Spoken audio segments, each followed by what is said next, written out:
Are we ready to start up? All right, we'll go ahead and start. Can you hear me? Yeah. Okay. I want to welcome everybody to the Hull & Chandler Leadership Series. I'm Nathan Hull, and would like to take a quick moment to tell you about our firm before we get started. Hull & Chandler is a business-focused law firm offering assistance to businesses from startup to sale, including litigation, transactions, commercial real estate, finance, intellectual property, employment issues, estate planning, and nonprofits.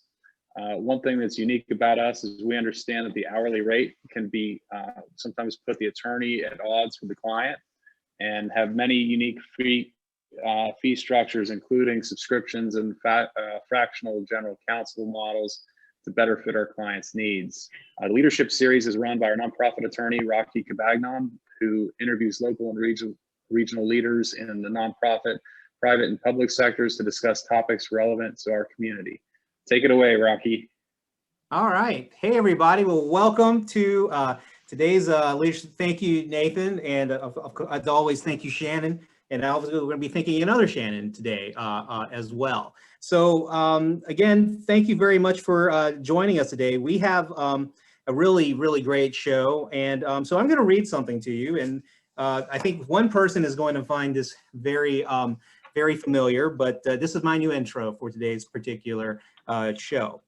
Did you know that an average of 100 people move to Mecklenburg County every day? And we are projected to add an additional 1 million residents by 2030. Whether you've lived in the area for decades or only a few months, you've likely noticed signs of growth all over town. A glance at Uptown's skyline reveals numerous residential and commercial projects under construction. Development and redevelopment are booming in our urban neighborhoods too. But how do we ensure that Charlotte remains an attractive place to live and work as we prepare to welcome 400,000 new residents over the next 25 years?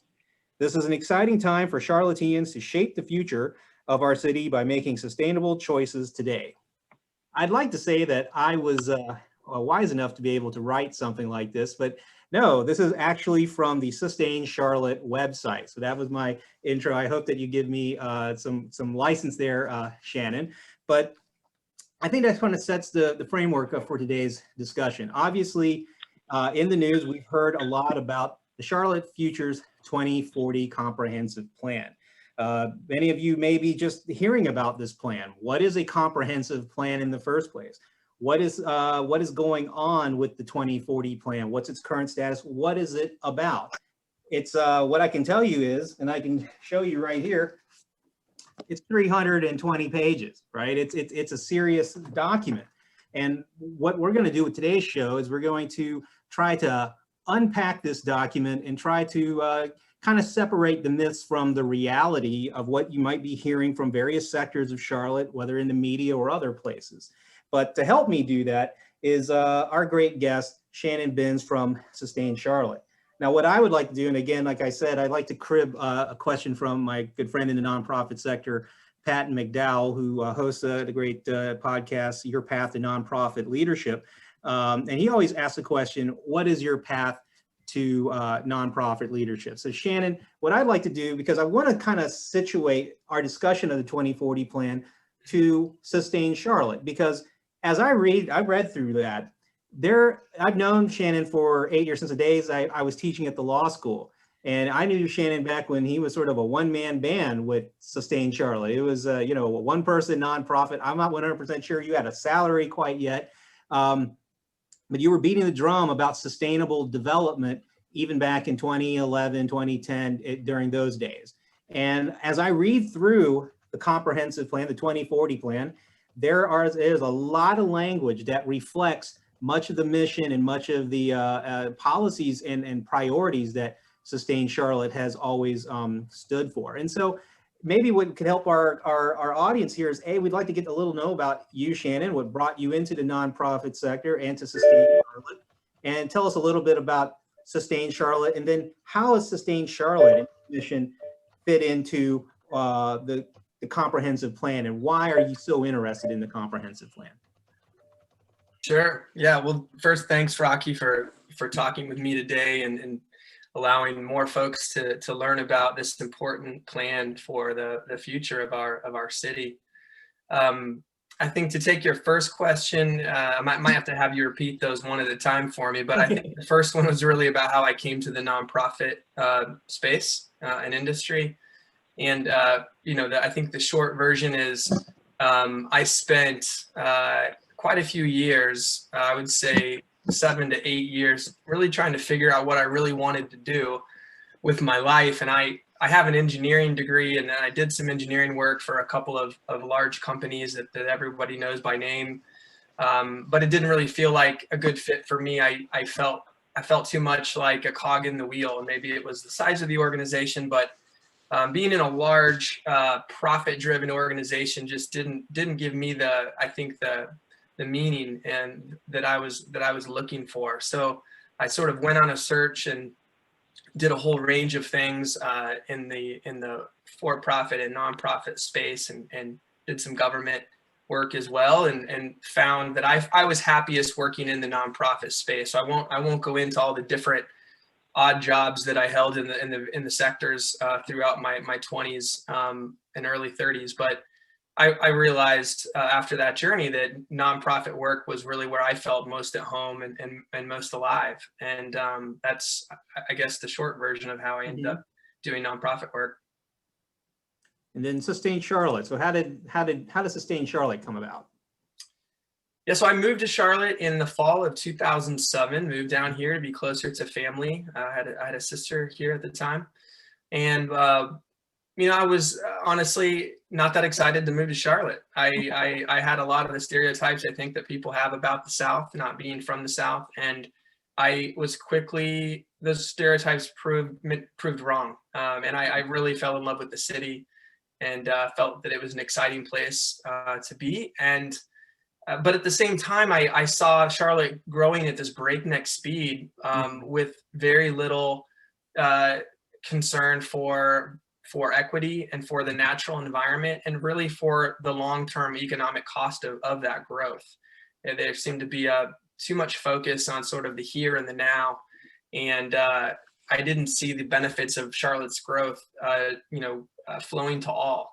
And so I started asking around and asking, where's the organization in my new city that advocates for sustainable development? And everyone I talked to said, we don't have one, but that'd be great if we did. So that sort of gave me the confidence that maybe there was a need for an organization like Sustain Charlotte. And I wasn't looking for a job. I was fully employed, but I started the organization thinking this would just be sort of a hobby, and it quickly took over my life as more and more people wanted to talk to me about Sustain Charlotte and the mission. So you're right. When we met, I don't think I had a salary, and I was a one-man band, but over time we've been able to raise some funds and hire some additional folks, and have many great board members over the years. So the folks in the audience who aren't super familiar with the term sustainable development, because obviously, as I read, this plan, there's a lot of sustainable development kind of punctured throughout it. And so tell us a little bit about, if you were to describe sustainable development, what is it? Well, it's an approach to development that really takes into account long-term impacts, and really thinks through, is this the right development, not just for today, for this year, but is this going to be seen as the right development looking 20, 30, 40 years into the future? So sustainable development takes a longer view, I think, than conventional development, but it also looks at really if it's the correct definition. I think the more standard definition or universal definition is sustainable development really considers the 3 E's: economy, equity, and environment. So making development decisions that benefit the environment, benefit the economy, and benefit equity, or more broadly benefit people. So you started Sustain Charlotte. You're an organized nonprofit that's focused on sustainable development. Obviously, the big thing, and don't worry, we're going to definitely unpack the 2040 plan. But since you started Sustain Charlotte, what year was it established? 2010. 2010. So really, well, congratulations, your 10-year anniversary last year. Yep. What have been some of the I guess projects, initiatives, things that you've been pushing for, and some of your accomplishments that you've been able to have in these last 10 years? Kind of, because I'd love to get the audience to kind of know a little more about Sustain Charlotte, because you're going to understand why this plan is so important particularly when you understand the mission and the history of your particular group? Yeah. So I think, it's important to say that a lot of what we do is not very tangible, because we do a lot of policy advocacy. We are an organization that educates people about sustainable development, sustainable policy, sustainable choices as an individual, but also as a city. But we have done things such as working directly with lots of different neighborhoods throughout the city, predominantly in our low to middle to moderate income neighborhoods, to help them envision a better future as defined by them for their neighborhood, and then help them think through strategies, and find resources and connect to the right people within local government who can help realize the vision that they have for their neighborhood. So a lot of our work has been very neighborhood by neighborhood driven, where we just help them think about what the future is that they want for their neighborhood, and then help them use their own inherent voice, their own inherent power to ask for those things and attract those things to their neighborhood. So sort of that was one of the first things we started doing in 2012, and that has taken on different flavors over the years. But then on a broader scale, we get involved in things like the comprehensive plan, but many other city plans over the years, land use plans like this, but also we've been involved in a number of transportation plans, such as the Charlotte Walks plan and the Charlotte Bikes plan, and had a lot of, I think, input, and did a lot of community engagement around both of those plans. So it's, the gamut, it sort of runs the gamut, because sustainability and sustainable development are such broad topics. We've been involved in advocating for funding for parks successfully, funding for sidewalks, funding for bicycle projects, funding for transit. We're very involved in helping secure funding for phase 2 of the Gold Line, which is now opening this year. So a lot of times we're advocating for things sort of behind the scenes and bringing citizens into the fold to advocate for them. And then the results of that advocacy is seen 5 or 6 years later. And this happens to be a year where we're seeing a lot of fruit of work that we put in many years ago. Yeah, well, I think this kind of leads us into to the comprehensive plan itself, because I think that, as you heard from Shannon, sustainable development and sustained Charlotte is about the future. It's not about looking at what we do develop in the present day, but it's always looking with an eye to the future. What are future generations going to look back and say about what we did in today? And so obviously, when you hear the term Charlotte Futures, obviously the word futures, 2040 puts us fast 20 years into the future. This is a comprehensive plan. And so I'm going to go back a little bit into my old days of lecturing law school students about community economic development. And basically, for those of you who aren't aware of what a comprehensive plan is, it's a general plan, a land use plan. It's a document designed to guide future actions of a community. So it is a document designed to guide the future actions. It presents a vision for the future with long-range goals and objectives for all activities that affect local government. So it's, like I said, it's a comprehensive. So in many respects, it's almost like the comprehensive plan is like Sustained Charlotte put on paper in many respects. It sort of reflects all of the things that that your organization has an interest in. And so that's why I wanted to have you on as a guest, because in many respects, the 2040 plan I don't know if I'm overstepping here, but it sounds like it's a sort of the mission, or at least the vision of at least what you should care about as a Sustained Charlotte, sort of manifested onto paper. I don't know. Would that be a fair set, or am I just jumping ahead a little too much? What would you say, Shannon? No, I think there's a lot of similarities. And in fact, the very first thing that we did as an organization in 2010 was we created a 20-year vision for Charlotte with broad public input from multiple sectors, business, government, and nonprofit. And so, we've always been about casting a big vision. That was our very first initiative. What would Charlotte look like? Since that was 2010, we cast a vision for 2030. And it was multifaceted. It had 10 different chapters and objectives under each of those topics. And so in many ways, we've been working towards a similar vision to what is now, embedded in the 2040 plan. The 2040 plan, I would say, is even more comprehensive than our vision for 2030, and has many more specific policy recommendations than ours did. which is great. But yes, there's a lot of things, as you said, we've been advocating for going back to 2010 that are in this plan, and that's why we're so excited about this plan and are so hopeful that we can adopt this plan quickly.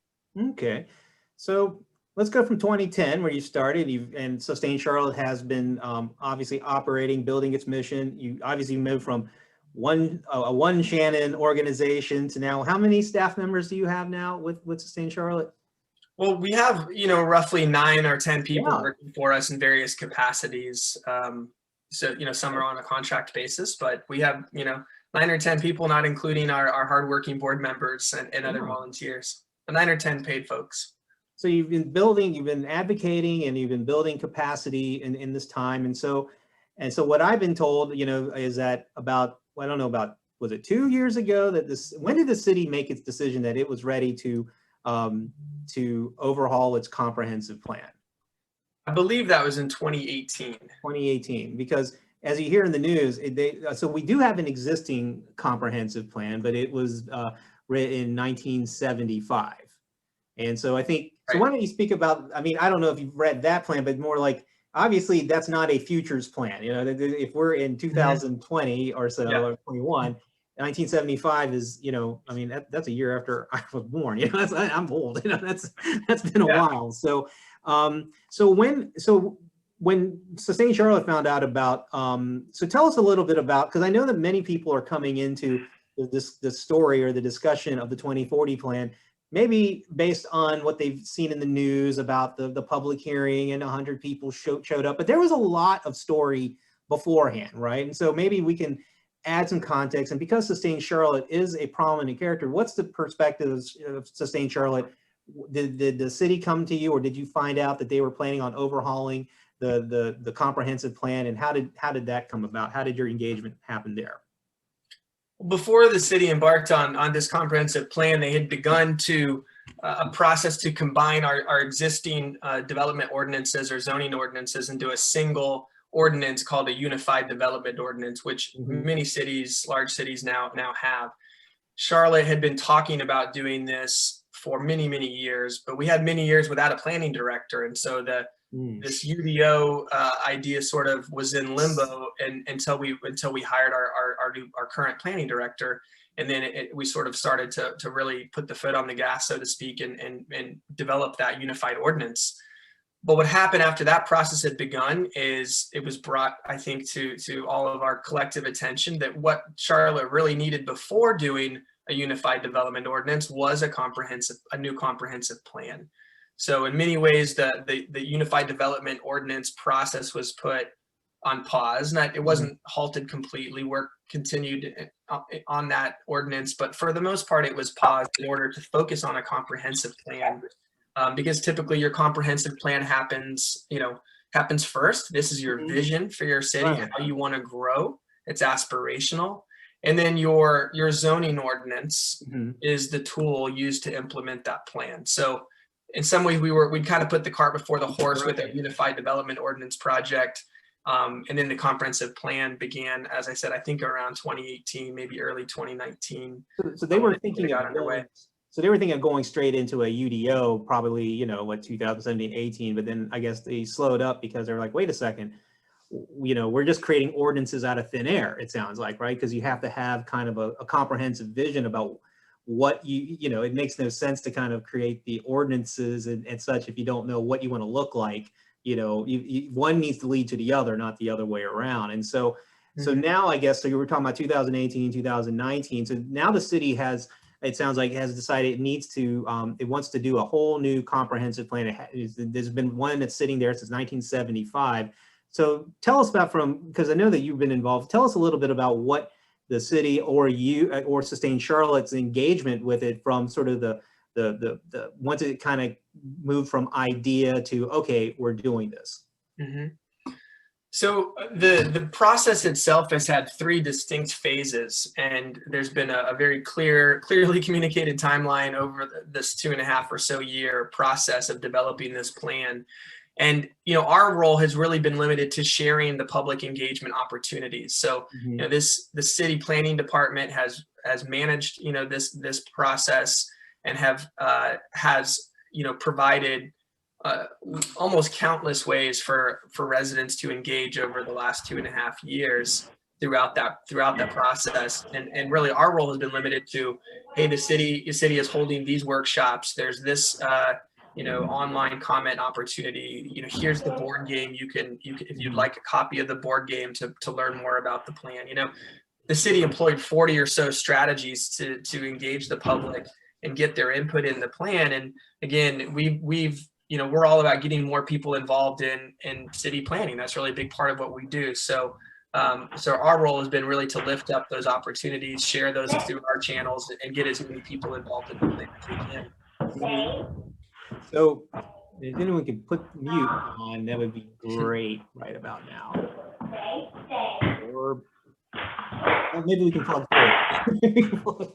So, all right. So we're now because I guess I'm going to lead into the plan. And so we've had a lot of community engagement, it sounds like, from what you're saying, Shannon. I do know of the board game. I have a client who is, I guess, involved with making the board game. I think you know that person too, probably from, and I know that's been going on. And so now I guess we're now getting into 2021, and now we're getting closer to a vote, or at least, so what was the vote on that I guess got the most media coverage? Was it to adopt the entire plan, or what was going on there? Yeah.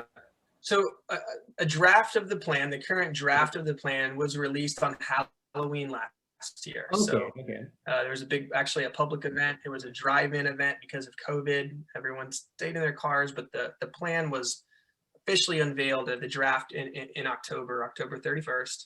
And then maybe a month or so ago, there was a city council meeting where the plan was being discussed in advance of the upcoming scheduled vote. The vote was scheduled to occur in April. This had been on the schedule for quite some time.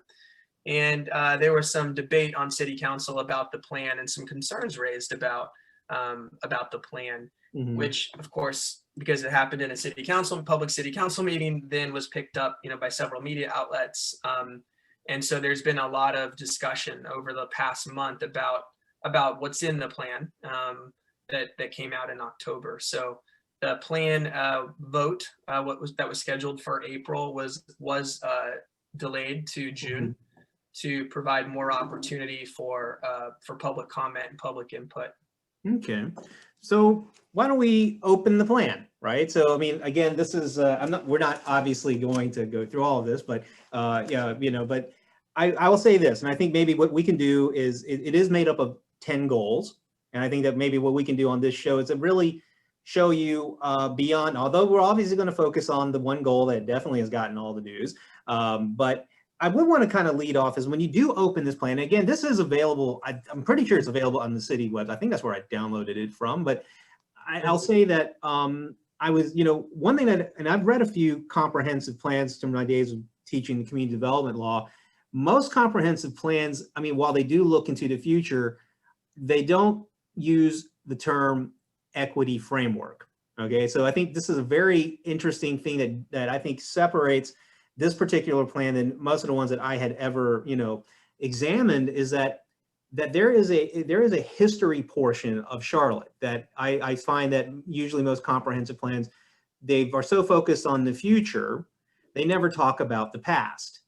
This particular plan spends a long time discussing the history of Charlotte, and not necessarily the wonderful history of Charlotte, but the inequities and really the segregation, the Jim Crow, the redlining, the urban renewal type of history of Charlotte. Because I think that another thing that I think has probably been a large topic in the city of Charlotte since in the last 3, 4, 5 years has been that Chetty study, right? The Charlotte shows up 50 out of 50 in social mobility, or the Mecklenburg, it's 49 out of 50. It's not great places to be either way. And so you have this notion that we have to do something about social mobility and social equity. And so it's of note that when you open this plan, it doesn't just go straight to the table of contents and say, here you go. It does open up with this notion of, it has a history lesson about Charlotte and the planning decisions and ordinances that happened in the back in the 20s with redlining to like 1950s with urban renewal that created much of the sort of inequality and inequity that we see in current day Charlotte. So I found that very interesting. And so I know that there's a glossary section, but at least from To Sustain Charlotte, when the city planners have come forward and said, we're putting forward an equity framework, what does that mean to you? And when you read that, what did that mean to you? Well, you know, as you mentioned, I mean, the plan actually says equity is the key guiding principle of this plan. And that is very intentional. That was a decision made, I think, fairly early in the process that should be the guiding principle of this plan. I mean, there are 4 official guiding principles, with you know, equity being one of them. But you know, it's clear in the plan this plan is really designed around the concept of equity. And in fact, there's 5 equitable growth metrics in this plan that are really being used as sort of the barometer for you know, the plan. So there's references to those 5 equitable growth metrics throughout the document. I'm glad you're highlighting this, because it is really important for folks to understand that this is not just a typical plan where we're going to kind of just look forward, but you know, everyone knows the expression, you know, if you don't know your own history, you're bound to repeat it, or history will repeat itself. This is an attempt to look at our history. You know, how did we get to where we are today?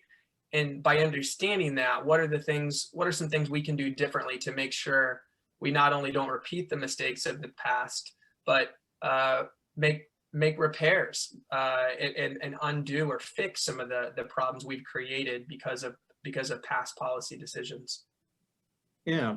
So as we open into the plan, so yeah, that's one thing, is that it definitely sets the stage of equity. And the idea of equity is that it's not just equality, but it takes into account that, you know, I think you've seen the picture of the people looking at the baseball game, and if everyone's the same height, you know, one's tall and one's short, middle, and one's short, but maybe only the tall person can see the baseball game. But the idea is that if you stick a box under the 2 other people, that's equity, that you put in supports to try to even the playing field for everybody. And I think that in many respects, the comprehensive plan, at least as we get into issues of housing, because where housing has been placed and where development has been placed has a real checkered history in Charlotte, you know. And I think that in this planning document does look at that. You know, if any of you ever have the opportunity, I don't know if they still do this, but if they don't, they really should bring it back, is community building initiatives has a great thing. I think the bus ride. I think if you've been on the community building initiative bus ride, it's called the History of Charlotte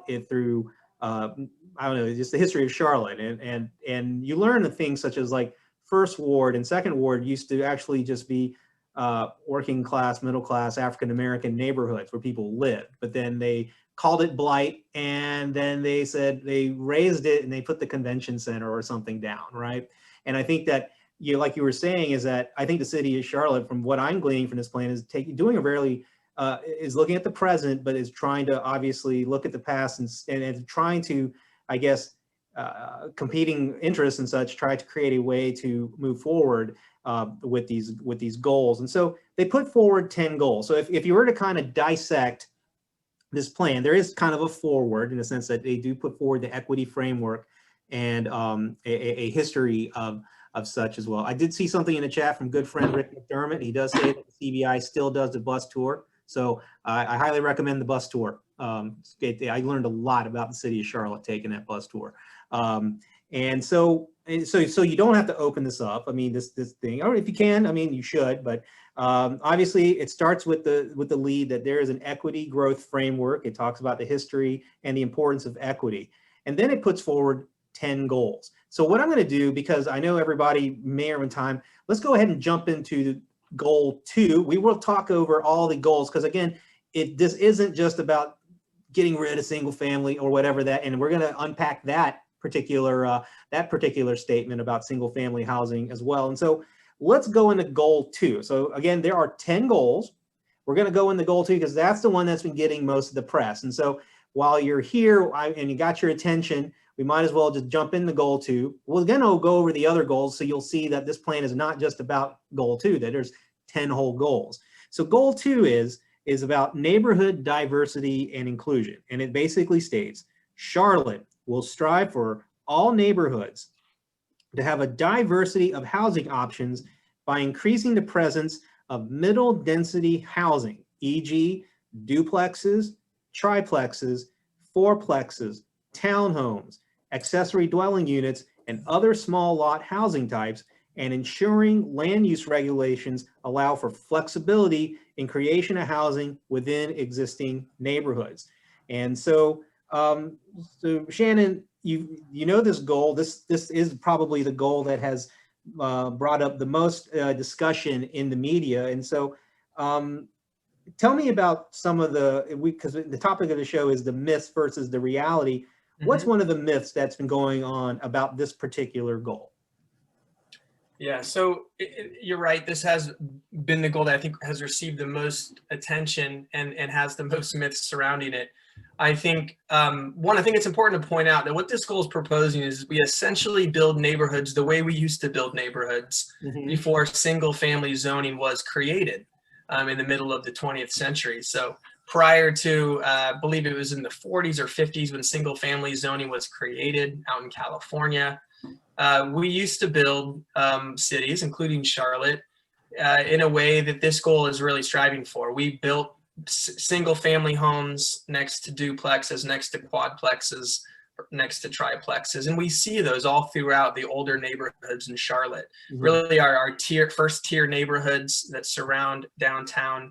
We're talking about Myers Park, Elizabeth, Chantilly. Those are the ones on sort of east side of town, but also on the west side of town and north side of town. You look all around at our oldest neighborhoods and you see the same mix of housing types, small lot housing types, usually up to 4 units. And so this goal is essentially saying, let's go back to building neighborhoods the way we used to. But the concern, I think, for folks who haven't really dug into the plan and maybe just seen a headline or caught a soundbite on social media, have a fear that this goal will allow a massive apartment building to be built right next to their single family home. That's not at all what would be allowed by this goal. So I think that's one of the big myths that, and sort of similar to that, you know, a massive quadplex would be built that's somehow towering over their single family home. When the reality is in many of our neighborhoods, including our most affluent neighborhoods, we see single family homes being torn down today and replaced with much bigger single family homes, some very large ones, particularly in Myers Park and Eastover, that would be probably bigger than the quads and duplexes that this goal would allow. So that's myth 1, is that small single family homes would be replaced with massive apartment buildings. I think there's another myth around this goal that somehow allowing other types of housing on single family zoned lots, namely duplexes, quadplexes, and tris, would cause displacement and would accelerate displacement. The fact is, these displacement, unfortunately, is already occurring in our city, in many neighborhoods, and it is a problem that needs to be addressed. But I believe it's a myth to say that allowing diversity of housing is going to create displacement, given that the displacement is already occurring. What's happening today, as I just mentioned, is we're seeing displacement without this proposed change, because smaller, less expensive, older homes are being torn down and replaced with very large, very expensive single family homes, since that's all that can be built on those lots today. And the cost of that new 5,000, 6,000 square foot home is so high, the folks who lived in the neighborhood before or lived in the house before can't afford to live in that new house. So I would actually argue the lack of housing diversity is causing the gentrification or contributing to the displacement that's happening today. Yeah, you know, I mean, I think when I go back to like the intro, which I cribbed from your website, is that how do we ensure that Charlotte remains an attractive place to live as we prepare to welcome 400,000 new residents over the next 25 years? So I can see, and I guess from just sort of my layperson perspective, it obviously you've got 400,000 people over the next 20, 25 years. That's like this town with the size of Greensboro or something like that, moving to Charlotte. And I think that's kind of an impending reality that I think that the planners are trying to think about. But if they're coming, they got to live somewhere, and how Right. are they going to live? And so I think that, and how are we going to sustain as a city and as a county with that many new people? Because we are popular, whether we like it or not, right? I mean, I think that the city has put in the investments and done the work to turn this into a world-class city. But because you've done that, now everyone wants to come live here. You've nailed it.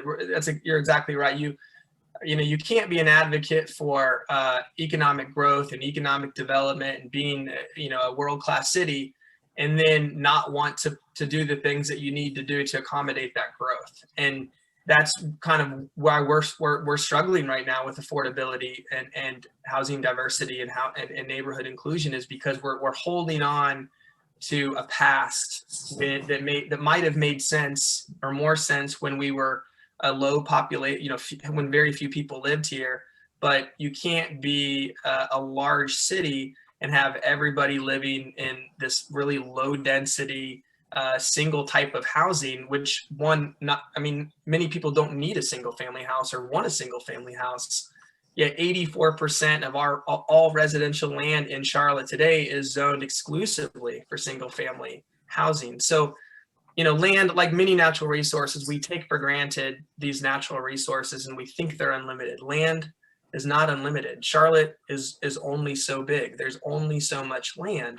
So we have to use that land very wisely and very efficiently. We haven't done a very good job of that historically. We've sprawled outward in a very low density manner. We're one of the lowest density large cities in the world. And we have to your point, think about, with all these people moving here, if we don't allow higher density than what we've had historically and what we have today, where will they live? And the answer would be they won't live in Charlotte. So we can't say we want people to move here and bring jobs here, but then not allow the type of housing and the diversity of housing that would make that possible. Yeah, and I would say, and I'll tell you this, as you know, I commute in from Salisbury, that's where, and I'll tell you is that obviously they've opened it 4 lanes. That's great. But I think and this is a separate discussion, but like we've talked about, transit and housing is a little bit like the peanut butter and jelly of development, right? And so while I know that the comprehensive plan does discuss, transit, about developing like transit oriented development, we'll get into one of the goals there.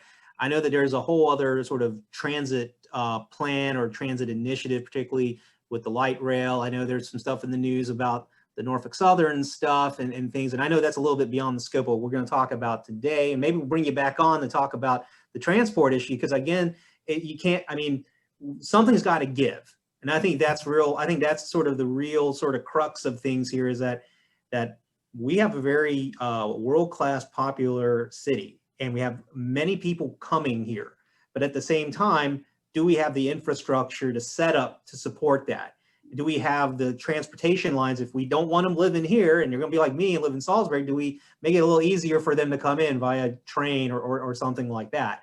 And so I know that these are, I guess one reason I want to kind of put that out there is that this discussion over this plan it doesn't happen outside of a vacuum, that there are very serious blood, sweat, real people issues that we're all going to get crammed into we're going to be like that movie Snowpiercer or something. We're all just going to be crammed into some train or something like that if we don't take actions now to sort of alleviate the pressure of people and cars and transport going forward. And so the other I should say what's going to happen has already happened, and that is we're not going to be crammed into trains if we don't do anything. We're going to be stuck in traffic, and we already see traffic growing. Obviously, we got some respite from traffic this past year because of the pandemic, but traffic is returning, and traffic's only going to get worse if we continue to do what we've done. So, two of the most important goals in this plan that have received almost no, I think, public attention are goals 4 and 5, which are all about transportation. Yeah. Not just transit, but walking and biking, and building greenways, networks of transit, bikeways, sidewalks, greenways, and so forth. Because similar to housing, when a city is growing, when more people are moving to a city, not only do you need to build more housing on the same amount of land that you've always had, you have to move people on the same amount of land that you've always had. Mm-hmm. And just like single family homes are really the most inefficient housing type from just a land use perspective, they have the largest footprint on a per person basis. Cars have the largest footprint on a per person basis. So cars, single occupancy vehicles, and houses, are great if you're a small town or a very small city, but they don't fit nicely into a fast, high growth city like Charlotte. Mm-hmm. So just this plan is essentially saying we have to, increase housing diversity, mm-hmm. to go along with our growth, and we also have to increase transportation diversity. So we can't be a city anymore of just single family homes and roads for people who have cars.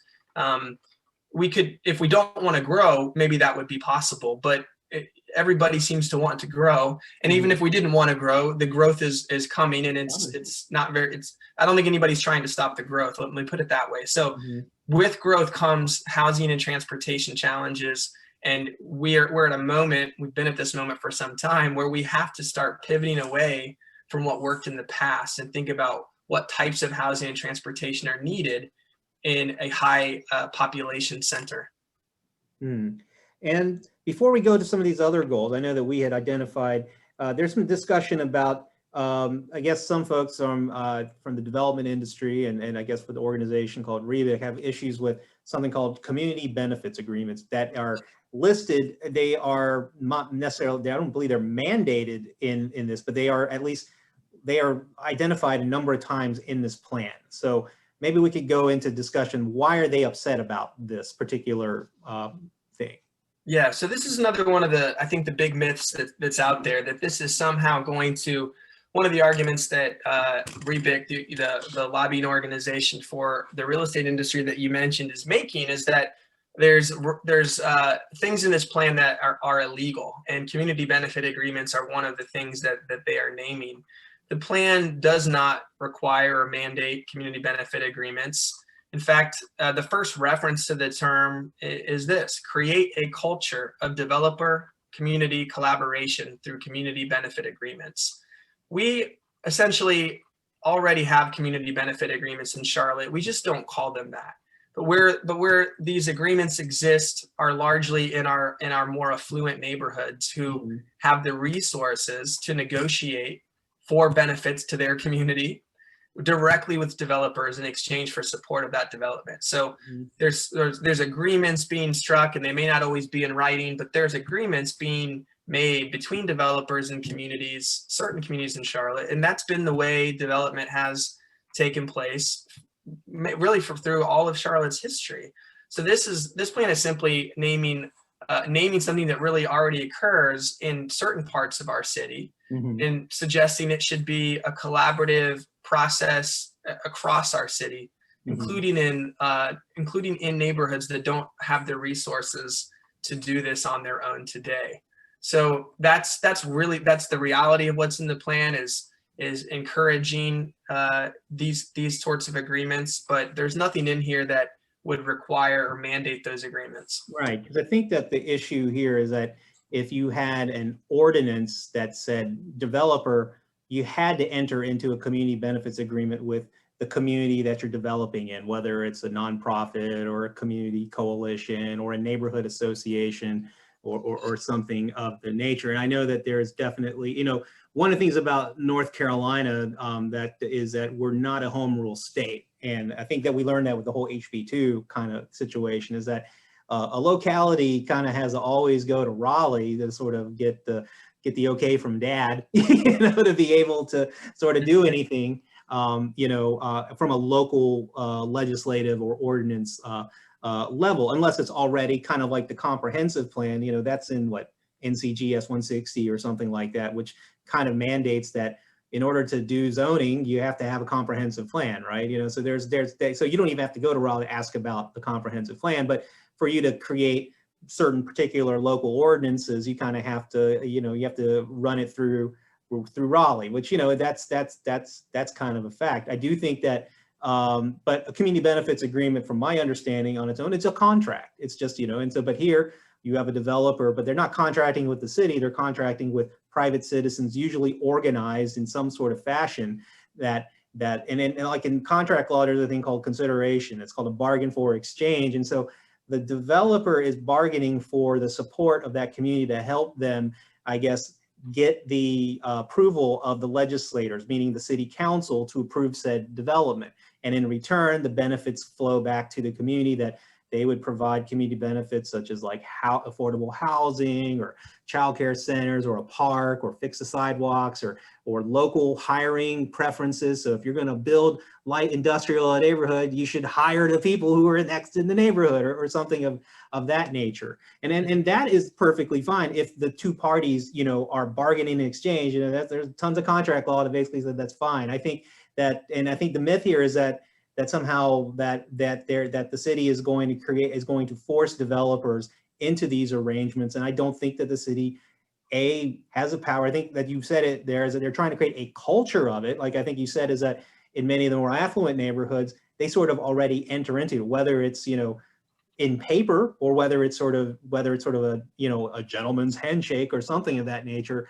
I think that the equity, getting back to the frame, is that what's good for the goose should be good for the gander. And in parts of West and East Charlotte, that maybe there should be these sort of, at least some level, development agreements. The one thing about a CBA is that it's enforceable though, right? Because if it's a contract, then if you breach it, just like we do, like as Nathan said at the beginning, you know, we represent many, you know, people in foreign contracts, right? One way or the other.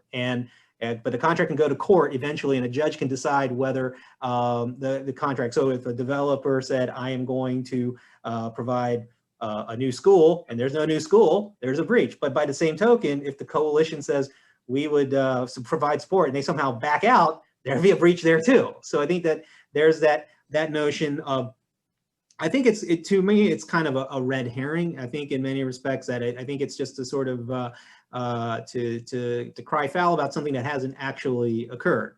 You know, because again, it's there, but again, a comprehensive plan is an aspirational document. It's a guide to where you're going. And I think that probably the resistance to that is that probably just don't want the idea. They just want the idea in their heads of people to think about that. So I think that, is there anything, at least before we jump into some other goals? I mean, because I think this is the big goal here, that has charged issues from, obviously, you know, neighborhoods like Myers Park to folks in the development industry. Is this goal 2? Is there have you kind of identified anything else, or do we feel like we've kind of covered? And again, to those in the audience, you know, we do have you know, obviously this is, I'm sure that if there's any comments, we do have the chat. If you have a question, go ahead and put it in the chat, because I feel like because this has been what everyone has been talking about for the most part. So before we jump in and kind of show you the entire plan, we're going to go through goal for goal. This will be the opportunity to kind of punch in on goal 2 about the diversity of housing options. Yeah, if we could, Rocky, I wanted to just maybe talk a little bit about goal 1. Okay. Because I think goal 1 is a really important goal that would have so many positive benefits. And it's a goal that really we see cities around the world and around the country adopting as sort of a best practice. So is it okay if I share that goal? Yeah. In fact, I was going to read it, but if you want to share it, you go ahead, man. No, go ahead. Okay, all right. I'll be like the van. Like, okay, goal 1, 10-minute neighborhoods. All right. So here's the goal. All Charlotte households will have access to essential amenities, goods, and services within a comfortable, tree-shaded, well, that's nice, 10-minute walk, bike, or transit trip by 2040. That's really nice, man. I you know, that's all tree-shaded. I was like, that's actually intentional. They stuck that in there. They want trees in this city. Yeah, I mean, so again, this idea of a 10-minute neighborhood, or in some cases, some cities, it's a 15-minute neighborhood. You know, this is sort of caught fire around the world, really, in urban places, because I think there's a recognition that this is, as simple as that goal sounds and as desirable as it sounds, we really, since the invention of cars and zoning, we've moved away from that. Something as simple as being able to walk out your door and get to the things that you need, whether that be groceries or the post office or your healthcare provider, a park, just basic amenities that we used to build neighborhoods in such a way where you could do that. In 10 or 15 minutes, you could easily walk or hop on a bicycle and reach many of the things you need, many of those essential amenities, goods, and services. And thankfully today, in our older neighborhoods where that's possible, we have large shaded trees in many cases, because folks long before us planted those trees, right? We all, like they say, we all live in the shade of trees planted by someone else. But this is not how we build. This is not how we build cities today, and this is not how we built cities for many decades. So, I think this is a really fundamental shift in how we go out building our city. And it doesn't. I think there's only good things here. So it's not that we're going to overnight, turn a far-flung, single-family subdivision into a 10-minute neighborhood. But again, this is a 20-year goal to, in fact, the objective, the sub-objective is to increase the percent of households, both new and existing, who who meet this goal, right? Who are within a 10-minute walk, bike, or transit trip. So it's something we want to move to over time. And it's really moving towards another concept called a complete neighborhood. Okay. And a complete neighborhood is also a fundamental piece of this plan. And as the name suggests, it's just a neighborhood that's complete. Everything you really need is in or near the neighborhood. And so it's moving away again from this segregated land use that existed and really was invented in the 20th century, where we live in one place and we work in another part of the city. And we go to a park in another part of the city. And this idea of segregating our city by how the land is being used is an idea that I think, we, like everything, it was something we tried. We did it for a while. I think we've now learned that creates a lot of problems. It creates a lot of traffic, frankly, because it's really hard to get between all those places without cars, and then you have the traffic. So I think this is a really exciting goal that we're very excited about. And we hope others, will get excited about it too, because it will really change the quality of life and livability of our city if we move towards it. Yeah, and I think that also adds to sort of the equity aspect, right? Because, we've got a lot of parts of Charlotte, that are not, like, I don't think you can use the word food desert anymore. I think they call it food insecurity now, because we're always changing terminology. But, we got a lot of neighborhoods that are just smack dab in the middle. I'm still going to use it, food desert, or, there's not access to fresh food.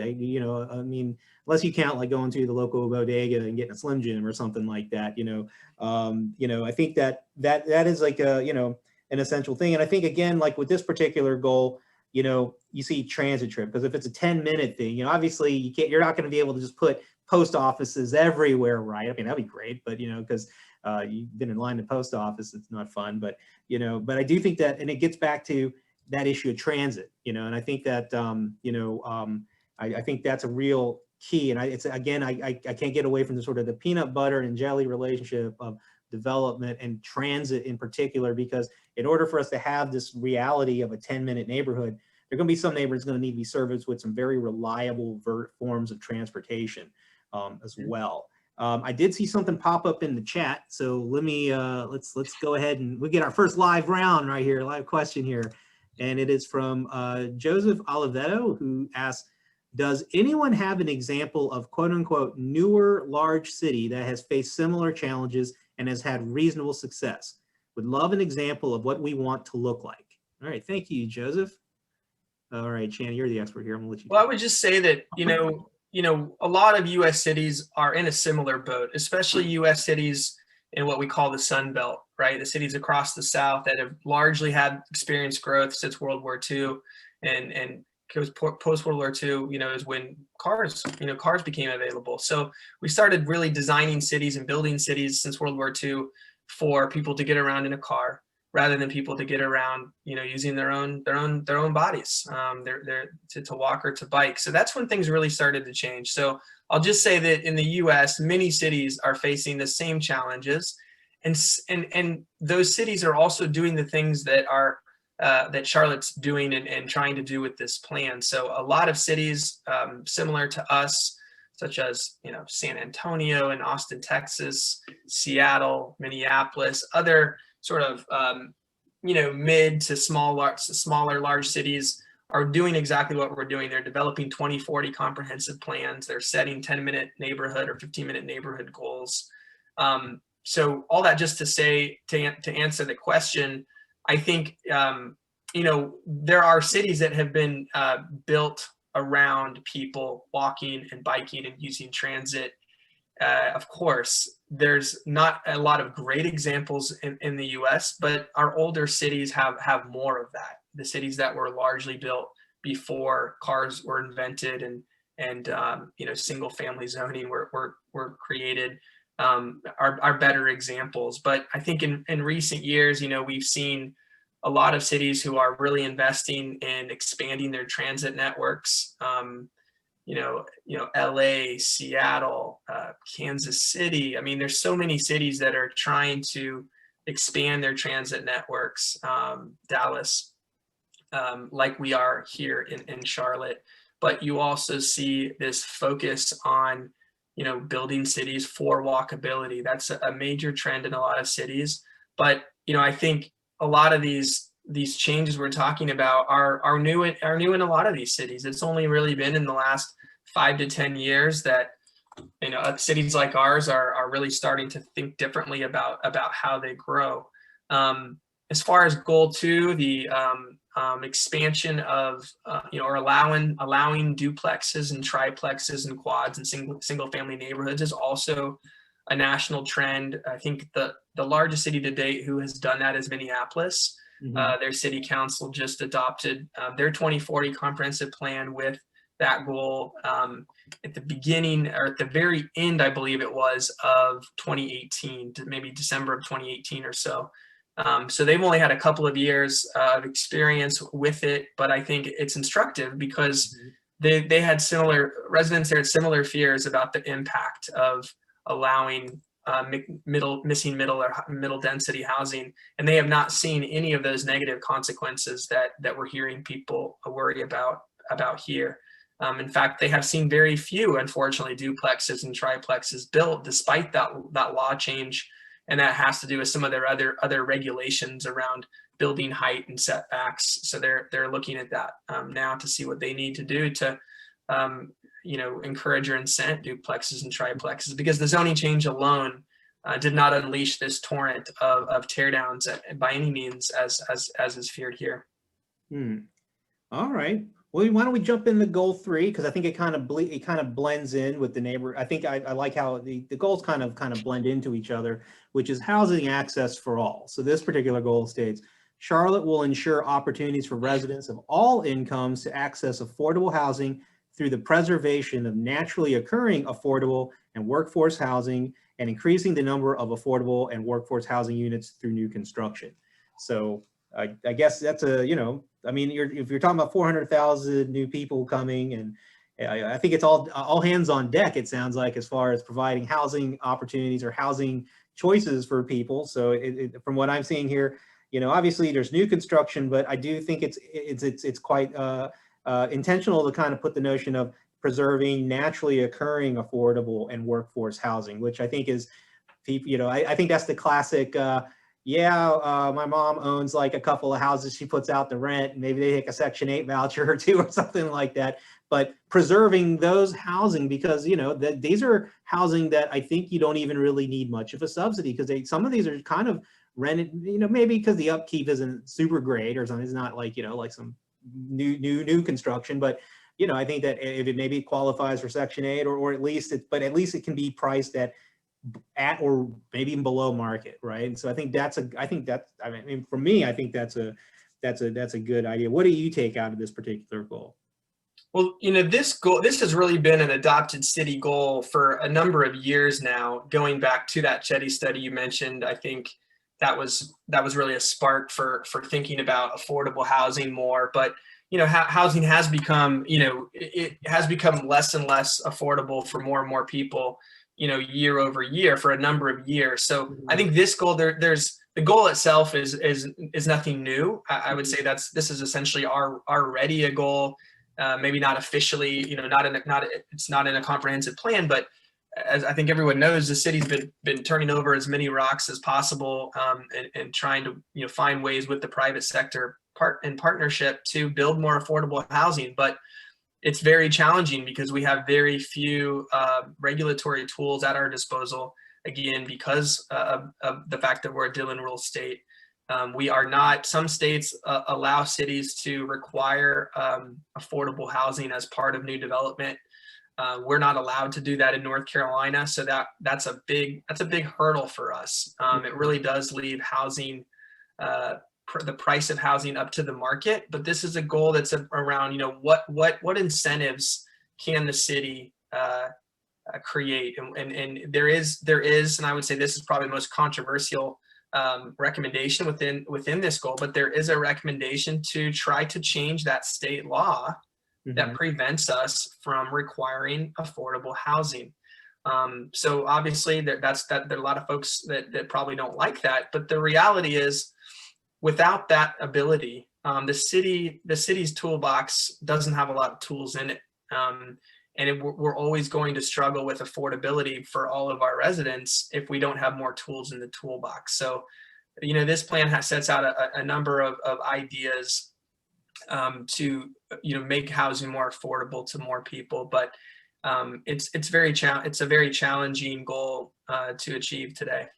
All right, we got a few questions in the chat here, Shannon. So we got a question from our good friend Jim Warren at the Raptor Center. So that's about the Greenway. He says, what are the current rules on tiny homes? How would they fit into the new plan? So I don't know about the rules on tiny homes per se, but I think what a lot of people are building, which is mentioned under goal 2, is what in planning speak are called accessory dwelling units. So yeah. Many people are building essentially tiny homes in their backyards. If they have a single family zoned lot, a lot of them have, ample space behind their existing home to build sort of what we call some people call it granny flat or mother-in-law. So we see those built. So those are allowed. And I think this plan wants to encourage those and allow those in more places. So I would say that's maybe the closest thing to a tiny home, but I don't know, to be honest, if the city calls out tiny homes specifically. It may be in there somewhere, but I haven't come across it. I combed through the plan. I didn't see anything about tiny homes per se. I mean, I did see obviously the language about accessory dwelling units, which, I mean, arguably it's a kind of a form of tiny home, but maybe Jim, you're thinking about the tiny homes you see on the TV and like Tiny Home Nation or something like that. And I think some of the issues with that is really just comes down to what's that, certificate of occupancy issues, like, can you get it to a way that I mean, if you're going to put it in the ground, right? If you're going to put it in the ground and actually get a CO on it, I think there are a lot of regs, at least in Mecklenburg County, what makes it a little bit difficult. So is that an area that, the planners may want to consider waivers or some kind of, or maybe a new place type or something? Maybe that's something that could be put in there. So you do bring up an interesting point there, Jim, about tiny homes, and I don't know. Maybe that's one thing I'll share. If you want to see the specifics here, I'll just read one recommended policy that's I think related to this, or at least related to the accessory dwelling unit that I just mentioned. On page 105 of the full plan, there's a policy recommendation here. It's policy 2.19. Create a funding program to assist low-income homeowners with construction of ADUs, accessory dwelling units, in return for a commitment to rent the unit at an affordable price for a designated period of time, especially in areas with existing or planned access to employment, amenities, goods, and services. This serves the dual purpose of increasing affordable housing stock and increasing homeowner income. So that's one example of what the plan does recommend or propose, looking into further, a program that would help fund the construction of more of these in lower income neighborhoods. All right. Got another question in here from Bruce Fritsch. I guess, Shannon, would you please summarize the main points of the comprehensive plan, the main points you want residents to know about? That's a big question. Yeah. Well, I think that it's tough to summarize briefly, but I think as we talked about earlier in the call, the overarching goal of this plan is to, further equitable development and try to correct some of the inequities of city and state and federal policies in the past. But, I think that, in addition to that, if we just look at, maybe the best thing to do is look at what are the 5 overarching vision elements. Maybe I'll just mention those because I don't think we've mentioned those yet. Let me get back to that page in the plan. Bear with me one second here. So the guiding principles, we've talked about equity. The other guiding principles are authenticity, integrated, and resilient. So a city that's equitable, authentic, integrated, and resilient. And then there's 5 vision elements, which are inclusive and diverse, livable and connected, healthy and sustainable, prosperous and innovative, and a regional city. So a city that exists and works with its neighbors. So I think those are the high level vision elements of this plan. And then, there's so much under each of those, but I think it is important for people to know at that high level what this plan is trying to achieve. And I think it's also important to understand that, the city just didn't close the door, city staff didn't close the door to come up with these. These were written in response to very robust public engagement. When they asked people that live here, what do you want our city to become as you look out over the next 20 years? So those are really the guiding principles that this plan is trying to realize. All right. Well, we got another question here. It's from Gary Fry. And I think it can lead us into one of the other goals here, but it just says, love the prioritization of preserving our tree canopy. Without a sense of safety and excellent education, resistance for mixed housing plans and mass transit will be high. How does this plan address those baseline concerns?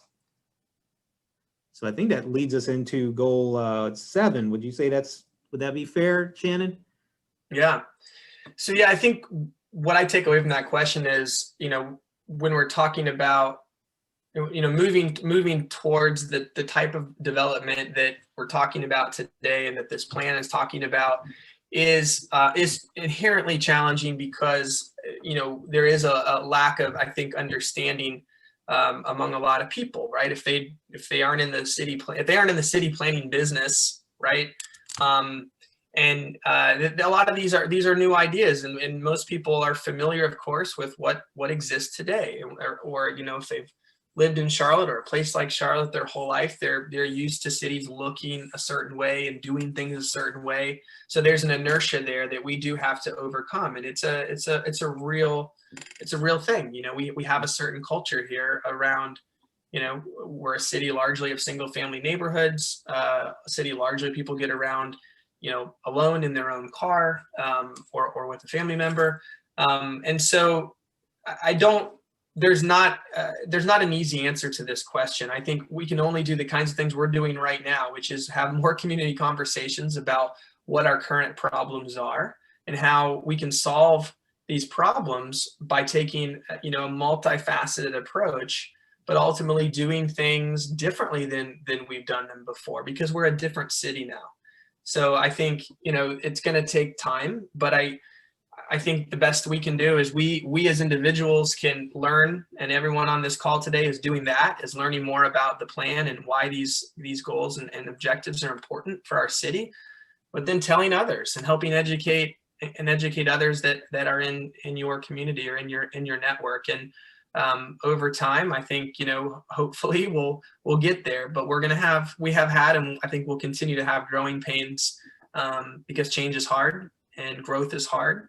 And we just have to be I think, willing to acknowledge that and know that there's no easy way around that.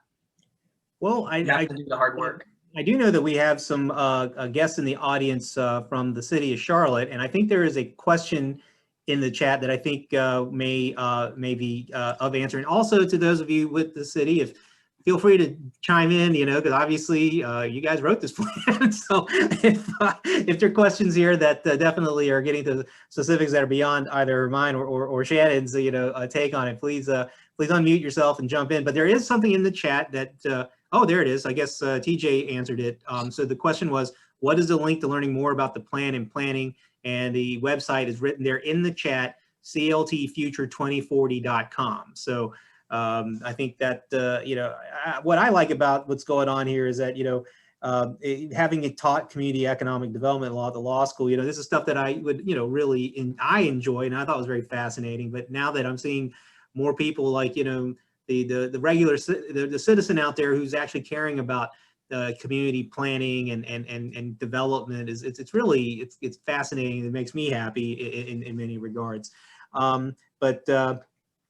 So I guess at this stage we are, so we did kind of make this at a 1.5 hour show. Normally we do an hour, but I had a feeling that we may have more questions. And so there are a number of other goals, and we can definitely touch upon them, but we also want to kind of make this as interactive as possible. So at this time, if you have some questions, or at least would like to chime in, at least maybe about the goal 2 or some of the other things that we've brought up, this would be great. I did see something pop up here. So I'll share that, Rocky. I was about to say, our city planning director, Taiwo Jayoba, has joined us today, and he put an answer to the tiny homes question in the chat. TJ, I thought he would have Taiwo in there, and I was like, I'm waiting for him to pop in. TJ could have been anybody. Okay, all right. But anyway, yeah. So you can see there. You can read in the chat what he said about tiny homes. They're currently allowed, or they're currently not regulated. The current zoning does not regulate home sizes, so they're allowed in Charlotte. Hence, they're not in the plan. But there will be the revised plan, which we haven't really talked about, but the plan is being revised right now, and a second draft will be coming out likely in May. And what I hear Taiwo saying here is there will be some specific language about tiny homes in the revised plan. That's great. So Jim, if you want to get that log cabin looking thing like they see on TV, and there's gonna be space for you here, man. So I mean, if anything, so are there any? So we have Taiwo, who is our planning director here in the chat here. So obviously we've now gone to another level here, and we're ready for even more questions. Because again, like I said, I can give you my take, but I think you're gonna why ask for my book review? I'm gonna ask the author, right? I mean, so we've got him here. So Taiwo, welcome to the show. I mean, thank you. But Shannon is doing such a fabulous job. I'm not sure I could have done a better job. So thank you, Rocky, and thank you, Shannon. Thanks, Taiwo. Well, if that's the case, we can go. We could kind of go through some more goals, because again, our whole point here is really that it's not all about goal 2. There are a lot of goals in this plan, and that I think get short shrift. So what I'll do is I'll just open up. I'll just look at one here. I think this is an interesting one, particularly with a lot of our clients who are interested in job creation and business development. Is goal 8, I think, is diverse and resilient economic opportunity, right? So this particular goal states Charlotteans will have the opportunity for upward economic mobility through access to a diverse mix of jobs and careers that align with education and skill levels of residents and the economic strengths of the region. And so, I mean, I think I definitely with a lot of, our business clients here at the firm, I think they're very interested in what this goal means and what it means to maybe, particularly small and mid-sized businesses. So I don't know, Taiwo, you want to take this? Yeah, maybe I can quickly speak to that. So prior to the plan, we projected that Charlotte will have about 212,000 jobs over a 20-year period. Okay. I will quickly say that the announcement by Atrium of their 4-year medical college last week actually is projecting that they alone will have 275,000 jobs by 2040. So essentially our projection is now totally out, and we have to take another look at that. But the goal here is to make sure that we diversify the type of jobs that we attract, but also that we organically generate as a city.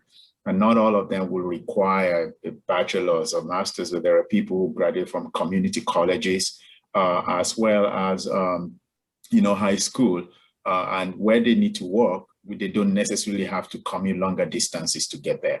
But the other part of that is the DBE, or Disadvantaged Business Enterprise Goal, MSWBE, how we want to make sure that we increase that participation and the share of jobs of those companies that qualify for that. Again, remember, I think Shannon said it earlier, that equity is a driving force, and that impacts the whole jobs, the diverse and resilient economic opportunity. And the last thing I will say is that our economic development department sometime this year will piggyback on this and develop what we call a comprehensive jobs plan for Charlotte. And so again, that's why this plan sets the platform for the type of work that other departments and other agencies will be doing to bring it, to make it come alive. So Taiwo, if I'm going to try to take the voice of many of the clients of Hull and Chandler. So we represent a number of, like I said, small and mid-sized businesses. There's somewhere like 5 million to like 50 million type budgets. What would you tell the owners of these businesses? What's in it for them as far as this comprehensive plan? What could they foresee that if things happen in this plan, what would benefit to them? Because I think that's a constituency that I think, is either agnostic about the plan, or maybe, we would like to know a little more. What's in it for them? So your clients are definitely, they care about their employees and their welfare. Mm-hmm. And so their employees do better when they invest less in transportation and more in housing. Their employees do better when there's accessibility to the things that really make Charlotte continue to be that place where we have good quality of life, whether it's our tree canopy or it's our blue line. But the fact is that that tree canopy, we're not really getting to that goal right now. How can we continue to at least not lose substantial and significantly our tree canopy, but also create a green city, so to speak, because the employees and the clients care about their environment and how safe it is for them and their families. And so I would say that that's how you sell this plan. It's really about all those goals. Goal number one, goal number two. The other day, I think was it 2 days ago, that Robin Hood will be locating their customer service office here in Charlotte. The fact is that while that's great, they're going to create 400 jobs. The average salary for the employees will be roughly $80,000. That's not even a whole lot. And so they can't afford single family homes. There will be housing diversity that's needed for your client and their employees as well, even here in Charlotte. And not only that, though, if people choose to live in historic districts, they can actually feel that they are in an environment where we continue to protect the charm and the character of our city. So your employees are not just thinking about themselves, but they also, your clients are not just thinking about themselves, but also their employees and their families as well, because it's really a ripple effect on that. So it's really about what makes for a great city for those employees. And Tyler, so I'll talk about, those are like our firm's general clients, but I'll talk about for my clients. So I represent nonprofits and public charities. What's in this plan for if you're a 501c3 organization, whether you're a neighborhood group or an arts group or a housing group or like a sustainable development group or any, the whole gamut of 501c3s or a Raptor Center, right? Yeah. I see the man right there. I spoke with 2 nonprofit organizations this morning, and their first questions to me was, how can we support this plan? Because we see a lot of things in this plan that actually are things that are a priority for us. One was a builder of affordable homes and wanted to know how they can really be of support for this plan. Like the Raptor Center, frankly speaking, when you look at a goal, I believe it's goal number 7 on the environment. I'm not sure which goal that is now, on creating a very good environment that's really not just keeping us, safe and beautiful, but also where you have trees where birds can really, spend their time, just like we spend our time in the urban space. I think that's very important. There are also nonprofits out there who do not do anything with housing and have nothing to do with the environment or even birds. but they are like the workforce. They are into workforce, right? Or they are goodwill.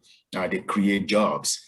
Believe that when I spoke to the goodwill folks, goal number 8 was very important to them in terms of we want to create a city that's jobs attractive to them as well. So you said something at the beginning, Rocky, and that every single goal seems to link with another, and that is very true.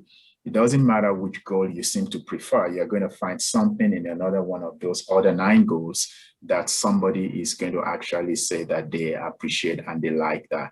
And so regardless of where you are, last night I was speaking to Leading an Opportunity. The most important thing to them was that this goal actually strengthens the whole upward mobility goal that we are going after. And so for them, that's really the primary driver. And so everyone comes to this with different lens, and hopefully different nonprofits will find a place here where they believe that their mission is being fulfilled as a result of this comprehensive plan. Thank you. All right. Well, I don't have any other questions at this time. I mean, we're about 10 minutes away from, because our supercharged 1.5 hour episode here, but we've got Shannon Vins from Sustained Charlotte. We've got Taiwo, did I pronounce that correctly? You did, but I would be remiss if I forget to say that our Deputy Planning Director, Alison Craig, is also on. But like myself, we both decided we were not going to say anything until you called me out. And I dragged you out. We just wanted to listen, but thank you. Okay, well, hey, you've got the folks here. You've got Shannon from Sustained Charlotte. We've got folks from the city of Charlotte. You got little me here. You know, if you want to ask questions, yeah, it's a good time to ask right now. But if not, you know, obviously it's again, thank you for coming, all of you, for your time. I mean, it's the middle of the week. It's Wednesday. You know, many of us are just returning to Charlotte in some respects, or returning to our offices and kind of getting used to just, I don't know, seeing an office window or something like that again. And so we appreciate your support for our show, and obviously we're really happy to provide this type of information to the community. It's something that I've been doing since the days that I was, you know, in legal aid, to becoming a law school professor, to running a nonprofit, and now back into practice at Hull and Chandler. So again, just want to thank everybody. And like I said, I am going to make a plug here. So Sustained Charlotte, go ahead, Shannon, put the website in there. I'm sure it's sustainedcharlotte.org, right? Yeah, it's sustainedcharlotte.org. So yeah, I'll pop it in the chat, but thank you. Yeah. And it's a great organization, as you can tell. And this is just me. You know, I knew Shannon back when I was my first year of teaching at the law school, and I was forming the Community Economic Development Clinic. And I met a young, well, we're all kind of younger than Shannon, but we're not so much now. But and I met this guy, and he said, I'm with this group called Sustained Charlotte. And I asked him, would you like a few law students to help you with a project or something like that?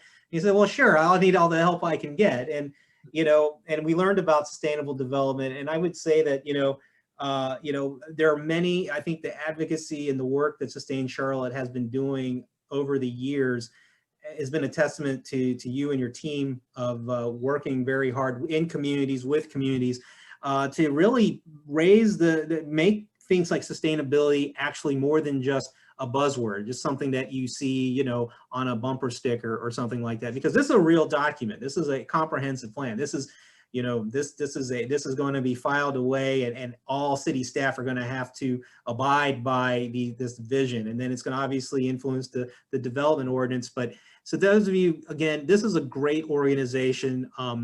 You know, it is a 501c3, and you know, it's a type of organization that, you know, just like NPR says, you know, survives off of the generosity of donors like you. And so please visit www.sustainedcharlotte.org. I'm sure you got a donate now button or somewhere on there, I would assume.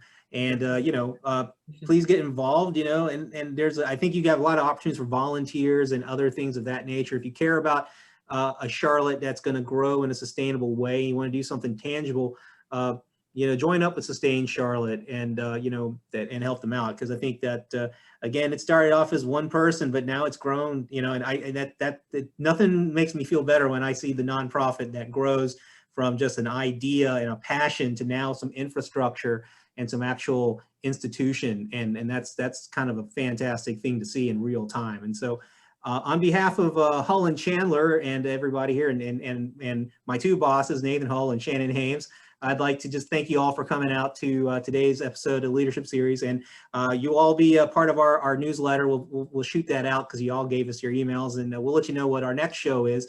And that will be, I believe it's April 14th, and we'll be hearing from Jill Malmgren, the Executive Director of America's Tooth Fairy. And we're going to learn that teeth care and dentistry really is healthcare, and you guys got to stop pretending that your teeth don't matter, because they do. All right, everybody, take care and have a great week. And I need a better catchphrase. I don't have one. So somebody email me a catchphrase to say goodbye, because I've never come up with one. So until then, goodbye. Thank you. Have a good day.